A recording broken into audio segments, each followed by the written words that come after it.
Hello friends, నేను ఇప్పుడు రాజస్థాన్ రాష్ట్రంలోని జోధ్పూర్లో ఉన్న సామ్రాట్ అశోక్ ఉద్యానవనంకి వచ్చాను. ఇక్కడ ప్రకృతి ప్రేమికులకు, చరిత్రలకు ప్రత్యేక ప్రదేశం. ఇక్కడ పచ్చడి చెట్లు, పూల తోటలు మరియు మకరందమైన భరితమైన పరిసరాలు ఉన్నాయి. చాలా మంచి ప్రాముఖ్యత కలిగిన ప్రదేశం ఇది. ప్రాముఖ్యత కలిగిన మౌర్య సామ్రాజ్యం కాలంలోనే అశోకుడి పేరు మీదుగా ఇది ఏర్పాటైంది. ఇది సందర్శకులకు విరామం, ఆనందాన్ని అందించే స్థలంగా మారింది.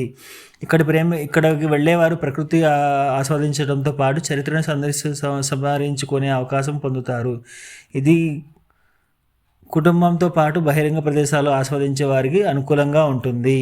మరిన్ని వీడియోస్ కోసం సబ్స్క్రైబ్ చేసుకోండి ప్లీజ్.